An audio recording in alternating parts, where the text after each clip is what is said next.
अयोध्या के राजा दशरथ एक बार भ्रमण करते हुए वन की ओर निकले। वहाँ उनका सामना बाली से हो गया। राजा दशरथ की किसी बात से नाराज हो बाली ने उन्हें युद्ध के लिए चुनौती दी। राजा दशरथ की तीनों रानियों में से कैकेयी अस्त्र शस्त्र एवं रथ चालन में पारंगत थी। अतः अक्सर राजा दशरथ जब कहीं भ्रमण के लिए जाते तो कैकेयी को भी अपने साथ ले जाते थे। इसलिए कई बार वह युद्ध में राजा दशरथ के साथ होती थी। जब बाली एवं राजा दशरथ के मध्य भयंकर युद्ध चल रहा था, उस समय संयोगवश रानी कैकेयी भी उनके साथ थी।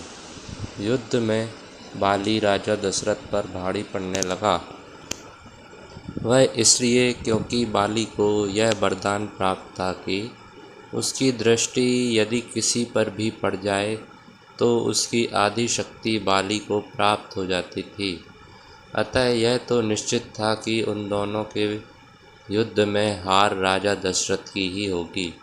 राजा दशरथ के युद्ध हारने पर बाली ने उनके सामने एक शर्त रखी कि या तो वे अपनी पत्नी कैकेयी को वहाँ छोड़ जाएं या रघुकुल की शान अपना मुकुट यहाँ पर छोड़ जाएं।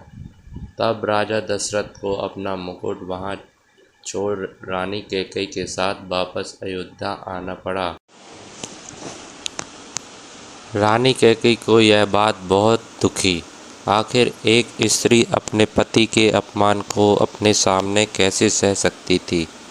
यह बात उन्हें हर पल कांटे की तरह चुभने लगी कि उनके कारण राजा दशरथ को अपना मुकुट छोड़ना पड़ा। वह राज मुकुट की वापसी की चिंता में रहती थी।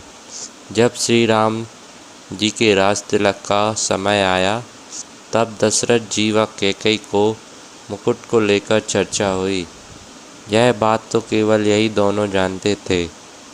कैकेयी ने जब श्री राम के वनवास का कलंक अपने ऊपर ले लिया था और श्री राम को वन भिजवाया, तब रघुकुल की आन को वापस लाने के लिए उन्होंने श्री राम से कहा भी था कि बाली से मुकुट वापस लेकर आना है।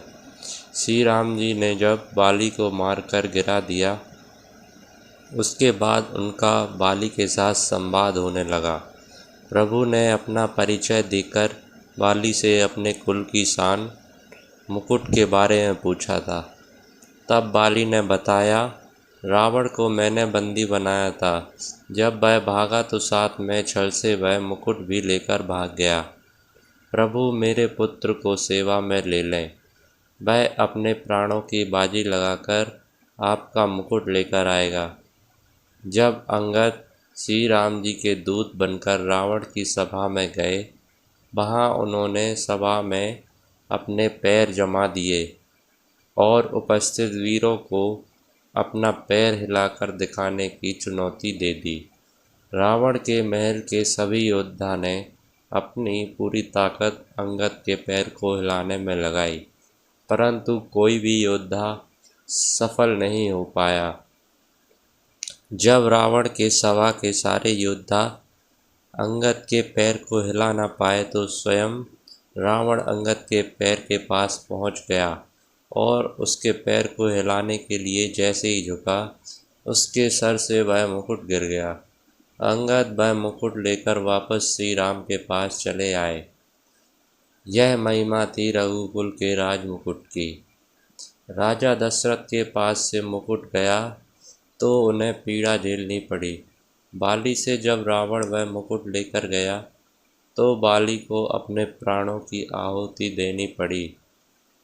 इसके बाद जब अंगद रावण से वह मुकुट लेकर गया तो रावण के भी प्राण गए तथा कैकेयी के कारण ही रघुकुल के लाज बच सकी। यदि कैकेयी श्री राम को वनवास नहीं भेजती तो रघुकुल सम्मान वापस नहीं आ पाता। कैकेयी ने कुल के सम्मान के लिए सभी कलंक व अपयश अपने ऊपर ले लिए। इसलिए श्री राम अपनी माताओं में सबसे ज़्यादा प्रेम कैकेयी को करते थे। श्री राम कैकेयी माता को इसलिए भी बहुत प्रेम व आदर करते थे क्योंकि कैकेयी के द्वारा ही उनका अवतार सार्थक होना था। आपको ये कहानी कैसी लगी? प्लीज़ लाइक करें और आगे भी ऐसी ही रोचक कहानियाँ सुनने के लिए सब्सक्राइब करें। धन्यवाद।